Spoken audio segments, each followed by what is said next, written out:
नमस्कार, स्वागत है आपका और मैं हूं आपके साथ सपना दीपक मदेशिया। बुलेटिन का आगाज करेंगे। देहरादून में सीएम पुष्कर सिंह धामी ने 38वें राष्ट्रीय खेलों के लिए लोगो गाना और शुभंकर का शुभारंभ किया। 38वें राष्ट्रीय खेलों की मेजबानी इस बार उत्तराखंड करेगा, जिसके लिए सीएम धामी के नेतृत्व में सभी तैयारियां पूरी कर ली गई हैं और गेम्स का लोगो और आकर्षक बना है, जिसमें मशाल में गंगा और ब्रह्म कमल दिखेंगे। इस मौके पर केंद्रीय खेल राज्य मंत्री रक्षा खड़से और भारतीय ओलंपिक संघ के अध्यक्ष पीटी ओषा भी मौजूद रहे।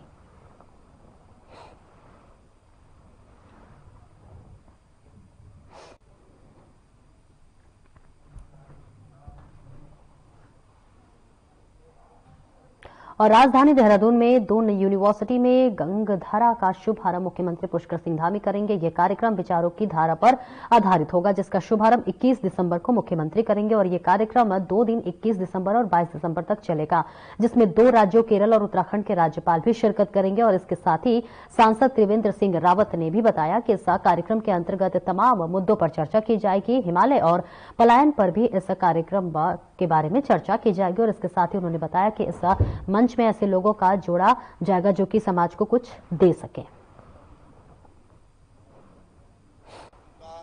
किस प्रकार हम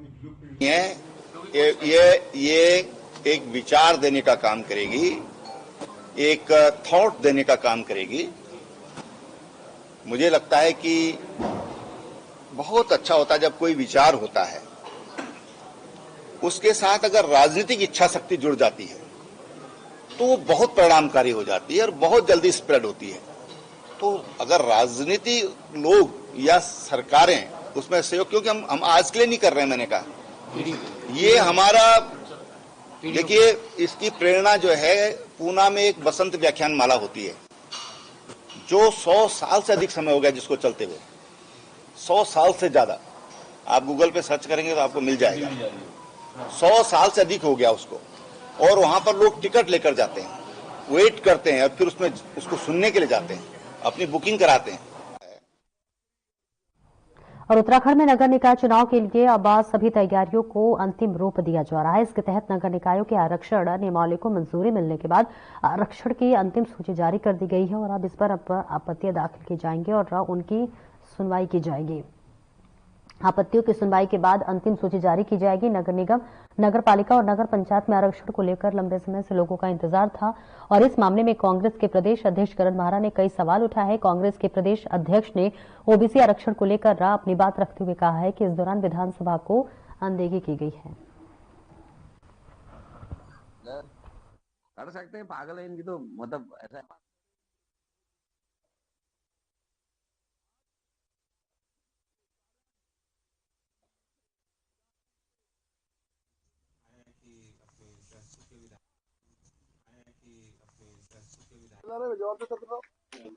तो आगे आप कर सकते हैं, पागल है इनकी तो, मतलब ऐसा पास किया जाता है, ऐसे थोड़ा होता है कि आप एक चीज को प्रवर समिति को उच्च भी विधानसभा से पास कराना आवश्यक है कानून के तहत।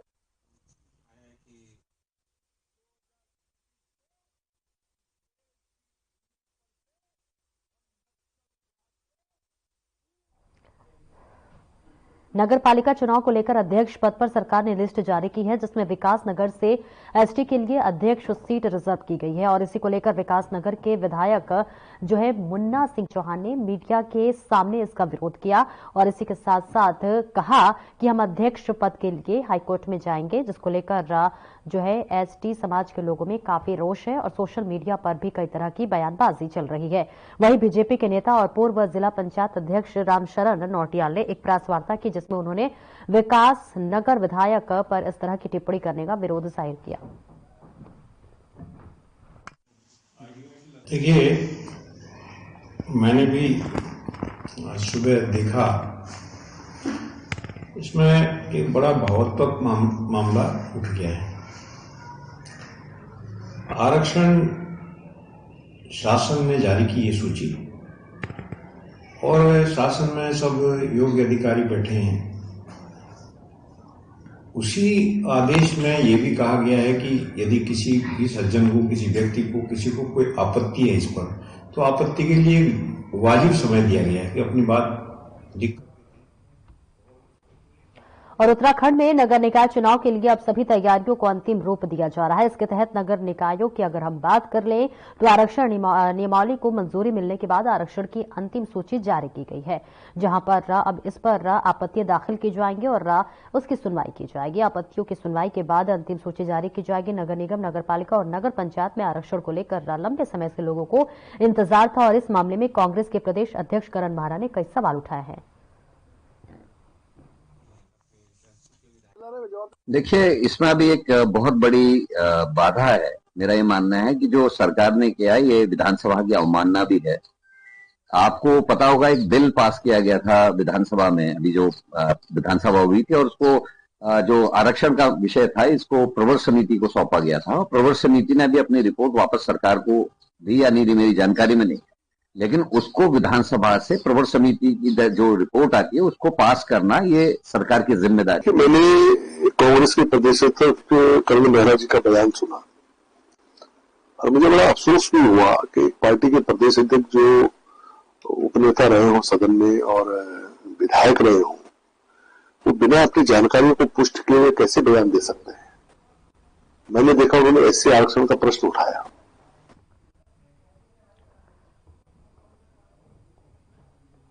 और काशीपुर में 9 दिसंबर को गुरुद्वारा में हुई एक पंचायत जो कि विवाद सुलझाने के लिए बुलाई गई थी, अचानक जंग का मैदान बन गई, जिसमें गुस्से और दबंगई के बीच फायरिंग की आवाज ने पंचायत को हिला दिया।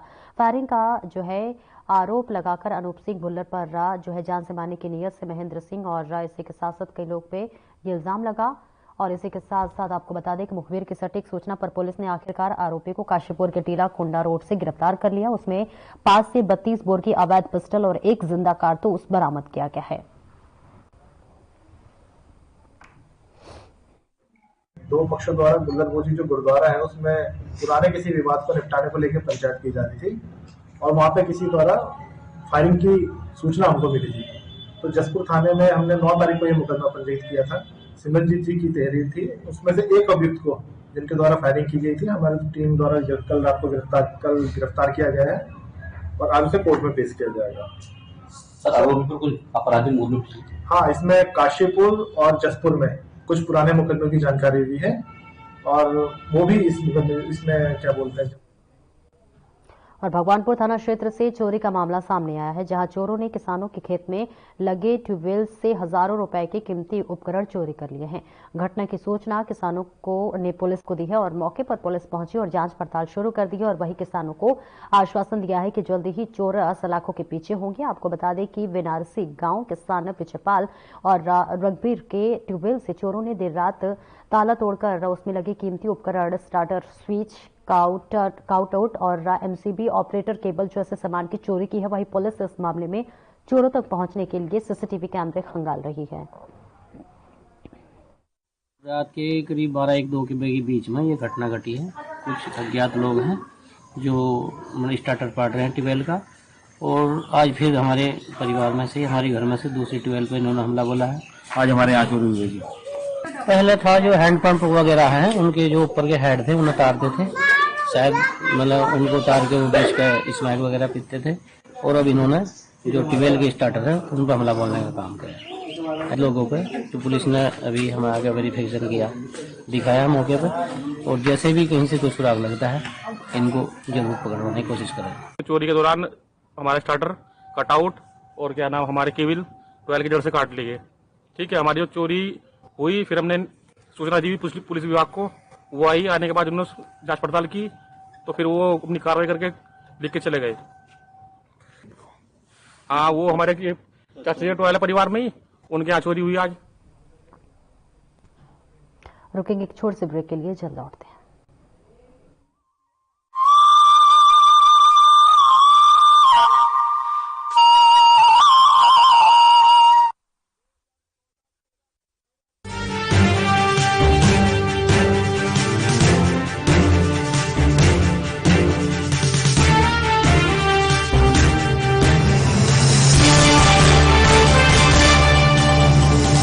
पुरखों की सांझी विरासत, ऋषि मुनियों की परंपरा और अनुकूल वातावरण से देवस्थानम उत्तराखंड को मिला है देश और दुनिया में सबसे ज्यादा मांग और बनी है आयुष और वेलनेस में बेस्ट डेस्टिनेशन की पहचान। We all came here to clean our 5 chakras and so far so good. We really enjoy it and I give my best wishes for the government of Uttarakhand. Uttarakhand सरकार का संकल्प है कि आयुष और wellness की समृद्ध प्राकृतिक और सांस्कृतिक विशेषताओं से प्रत्येक व्यक्ति को जोड़ा जाए और सर्वोत्तम सेवाएं प्रदान की जाएं। देवभूमि उत्तराखंड में 300 से ज्यादा आयुष और वेलनेस सेंटर संचालित किए जा रहे हैं, जिसमें प्राकृतिक आयुष उपचार और योग प्रदान किया जा रहा है। मेरे पाँव की हड्डी भी थोड़ी बढ़ गई थी और वो पंचकर्म भी मैंने कराया है और मेरा सारा ट्रीटमेंट यहाँ पे मुफ्त हुआ है और उसमें मुझे 90% फायदा हुआ है। राज्य में पहली बार इवनिंग ओपीडी संचालित की जा रही है, जिसमें प्रकृति परीक्षण और ऋतुचर्या के अनुसार गैर संक्रामक रोगों और गंभीर बीमारियों का उपचार किया जा रहा है। मेरे को MND था, मोटर न्यूरॉन डिजीज, जिसमें मुझे नसों में झंझनाहट होती थी और मेरा राइट हैंड वर्क नहीं कर पाता था। मैं पिछले 20 दिनों से यहाँ पर मात्रावस्थी और मरम चिकित्सा ले रहा हूँ, जिससे मुझे 50 से 60% रिमूव हो पा रहा है, आराम मिल पा रहा है। प्रधानमंत्री नरेंद्र मोदी के आह्वान पर इंटरनेशनल योगा डे का उत्तराखंड में सफल संचालन होता है। उत्तराखंड सरकार डिजिटल कार्यक्रम आयुर्वाणी और आयु तरंगिनी मैगजीन के माध्यम से योग और आयुष से जुड़ी जानकारी जनता के बीच पहुंचा रही है। मुख्यमंत्री पुष्कर सिंह धामी के संकल्प से आयुष और वेलनेस में निवेश के द्वार खुले हैं। सांझी विरासत को संजो रही है उत्तराखंड सरकार। आयुष और वेलनेस है स्वस्थ जीवन शैली के आधार।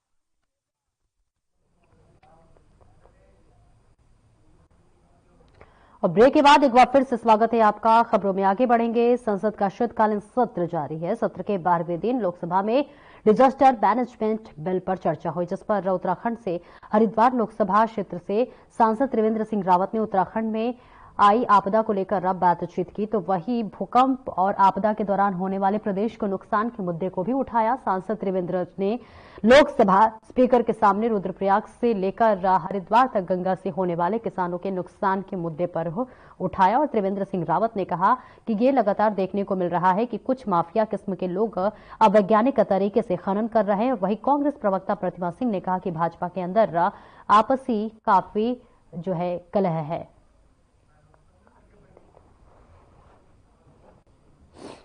देखिए, बिल्कुल सदन में जिस तरीके से त्रिवेंद्र सिंह रावत जी ने कल भारतीय जनता पार्टी, जो उनकी खुद की पार्टी है, उतनी ही सरकार पर निशाना साधने का कार्य किया, ये दर्शा रहा है कि भारतीय जनता पार्टी उत्तराखंड हो या उत्तर प्रदेश हो, कहीं भी उनके घर में कुछ ठीक नहीं है। All is not well in Uttarakhand Bharatiya Janata party. देखिए, क्योंकि जिस तरीके से आप सदन में कह रहे हैं कि उत्तराखंड में जो खनन माफिया हावी है, तो आप किसको कह रहे हैं? आप अपनी ही सरकार को कह रहे हैं। और बिल्कुल इसी क्रम में आप देखिए, चाहे भारतीय जनता पार्टी के पूर्व, अभी आपने देखा लैंसडाउन के विधायक थे, उन्होंने भी पुष्कर। और प्रदेश में निकाय चुनाव को लेकर आरक्षण की स्थिति स्पष्ट हो चुकी है। आरक्षण तय होने के बाद दावेदारी भी की जा रही है। भाजपा के अंदर भी भारी संख्या में दावेदार आ रहे हैं, जिसको लेकर संस्कृति राज्य मंत्री मधु भट्ट ने कहा है कि दावेदारों की संख्या तो पार्टी में काफी है, क्योंकि सभी पार्टी संगठन के लिए कार्य करते हैं और धरातल पर उतरकर लोगों के बीच जाकर कार्य करते हैं, इसलिए दावेदारी भी की जा रही है। लेकिन आखिर में जिसको टिकट दिया जाएगा, सब मिलजुल कर इसके लिए कार्य करेंगे। क्योंकि संगठन के लिए काम करते हैं, जनता के बीच में काम करते हैं, तो अभी सभी दावेदार हैं, लेकिन अंत तो गत्वा पार्टी जिसको टिकट देती है, सभी मिलकर उसके लिए उसके साथ खड़े होते हैं और उसके लिए एक तरफा जनता के बीच में जाते हैं और उसको जीत दिलाते हैं। और उत्तराखंड में निकाय चुनाव की रणभेरी बच चुकी है, जिसके तहत ओबीसी आरक्षण के मद्देनजर मंजूरी मिल गई है। जहां पर आपको बताते चले कि सरकार ने आरक्षण की नियमावली तय कर दी है, जिसे लेकर शहरी विकास विभाग ने अधिसूचना जारी कर नगर निगम, नगर पालिका और नगर पंचायत के अध्यक्ष पद पर आरक्षण की स्थिति को लगभग साफ कर दिया है। हालांकि अंतिम सूची जारी होने से पहले 1 हफ्ते का समय आपत्ति के लिए तय किया गया है, लेकिन आरक्षण पर तीखी प्रतिक्रिया सामने आने लगी है और राज्य में विकासनगर विधायक मुन्ना चौहान को भी प्रतिक्रिया सामने आई है। नहीं, मुझे सब जगह की तो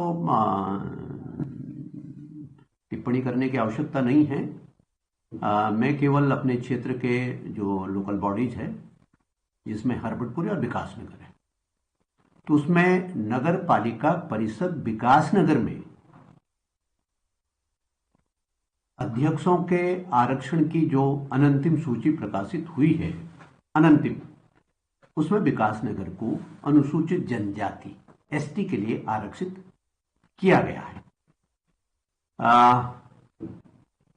ये आपत्ति, इस पर हमारी आपत्ति है।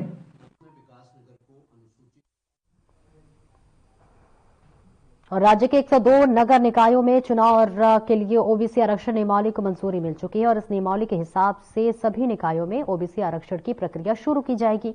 आपको बता दें कि इस महीने के आखिरी सप्ताह में निकाय चुनाव की अधिसूचना जारी होने की संभावना है और ऐसे में कांग्रेस नेता देवेंद्र सिंह ने निकाय चुनाव पर तंज कसते हुए कहा कि बीजेपी निकाय चुनाव कराने से डर रही है।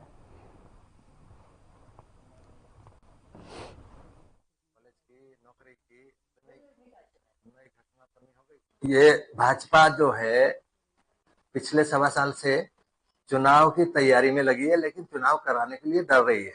इनको हार का मुंह देखना पड़ेगा, इसलिए अपने जो भी कार्यक्रम है इस तरह से चला रहे हैं। जैसे अभी ओबीसी का आरक्षण है, जो वार्ड है या जो लोअर स्तर पे पंचायतों में आरक्षण है, यह स्थानीय जो और उत्तराखंड में मुख्यमंत्री पुष्कर सिंह धामी की पहल से शीतकालीन यात्रा की शुरुआत की गई है।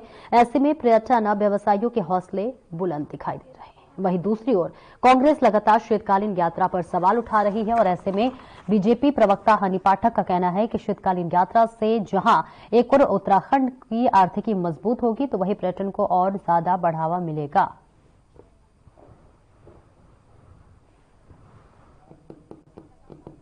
अप्रोच करी जा रही है सोशल मीडिया के माध्यम से। देखिए वो अपने कार्यकाल की बात कर रहे हैं, अगर शीतकालीन यात्रा उस समय भी अगर हो रही होती और बात हो रही होती तो निश्चित तौर पे उसके बारे में भी लोगों को सुनाई देता या समझ में आता। लेकिन वो जो डोलियां जाने का समय हो रहा था उसमें शीतकालीन यात्रा का पूरा व्यवस्था नहीं करी गई थी, लेकिन अब की बार जो कार्य हुआ है उसमें लगातार शीतकालीन यात्रा में जिस प्रकार से व्यवस्था की जा रही है, पर्यटकों को लुभावने के लिए लगातार उस अप्रोच करी जा रही है सोशल मीडिया के माध्यम से, न्यूज चैनल्स के माध्यम से, ये दर्शाता है कि हमारा उत्तराखंड। रुकेंगे एक छोटे से ब्रेक के लिए, जल्द लौटते हैं।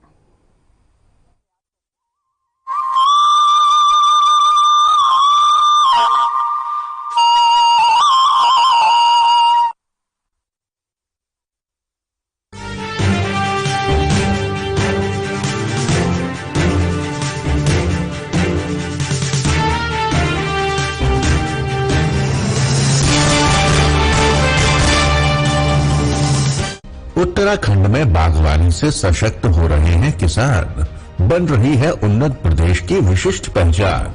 मुख्यमंत्री पुष्कर सिंह धामी के संकल्प से किसानों की आय में जबरदस्त मुनाफा, फल और सब्जियों में पौष्टिकता, विकास के अंत्योदय सफर की कहानी लिख रही है।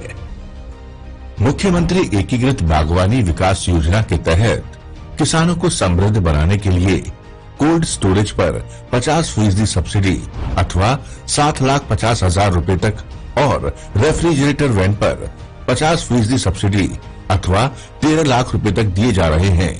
साथ ही फल, सब्जियां, पुष्प और मसालों के पौधे और बीज 50% सब्सिडी पर किसानों को प्रदान किए जा रहे हैं। मुख्यमंत्री एकीकृत बागवानी योजना के तहत हमें सब्जी और बीज उपलब्ध कराए जाते हैं, जिससे कि हमें समय समय पर उद्यान विभाग के द्वारा विभिन्न प्रकार के कीटनाशक दवाएं भी उपलब्ध कराई जाती हैं और महिलाओं का एक आजीविका को लेकर एक नया ही उत्साह उत्पन्न हुआ है।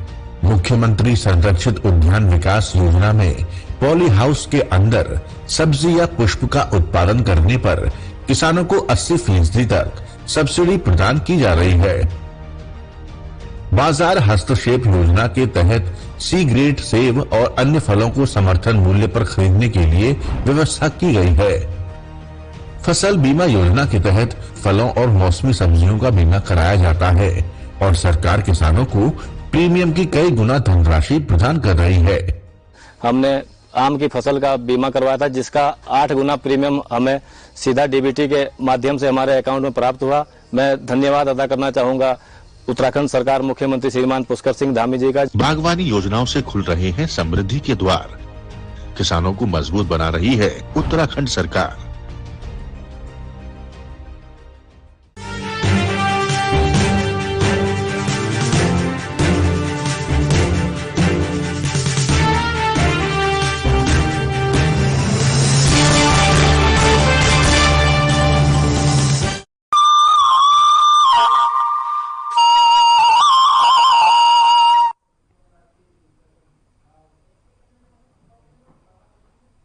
और ब्रेक के बाद एक बार फिर से स्वागत है आपका। खबरों में आगे बढ़ेंगे। भारतीय युवा कांग्रेस ने अपनी प्रमुख कार्यक्रम यंग इंडिया के बोल के 5वें संस्करण के तहत आज राष्ट्रीय स्तर पर प्रेस कॉन्फ्रेंस आयोजित की। इस कार्यक्रम को 9 दिसंबर को भारतीय युवा कांग्रेस के अध्यक्ष उदय भानु चीब द्वारा लॉन्च किया गया और इस मौके पर युवा कांग्रेस ने देश के सामने खड़ी 2 गंभीर समस्याओं, बेरोजगारी में चौंकाने वाली वृद्धि और भारत के युवाओं को बर्बाद कर रही बेकाबू ड्रग तस्करी पर अपनी गहरी चिंता व्यक्त की है। और यंग इंडिया के बोल के तहत आयोजित इस प्रेस वार्ता में प्रदेश मीडिया चेयरमैन देवेश उनियाल ने इन दोनों समस्याओं पर प्रकाश डालते हुए कहा कि बेरोजगारी और नशे के प्रसार के लिए ये दोहरी समस्या समाज को गंभीर रूप से प्रभावित कर रही है और ये देश के युवाओं पर बुरा असर डाल रही है।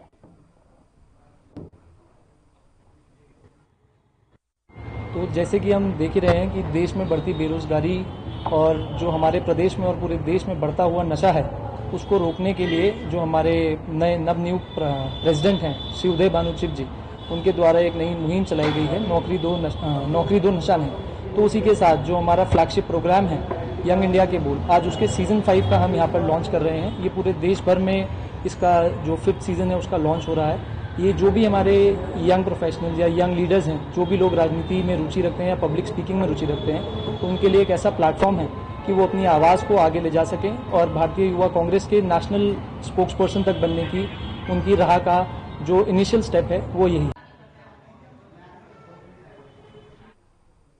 और देहरादून कालसी के पास एक कार हादसे का शिकार हो गई, जहां डीएसआर देहरादून के माध्यम से एसडीआरएफ टीम को सूचना प्राप्त हुई कि कालसी में 10 किलोमीटर आगे एक कार खाई में जा गिर गई, जहां पर रेस्क्यू के लिए एसडीआरएफ की टीम की जरूरत है। सूचना के बाद एसडीआरएफ की टीम मौके पर पहुंची और कार में एक महिला और पुरुष सवार थे। बताया जा रहा है कि पुरुष की मौके पर ही मौत हो गई, जबकि महिला खुद ही रोड हेड पर आ गई और जहां पर इलाज के लिए उसे अस्पताल भेजा गया।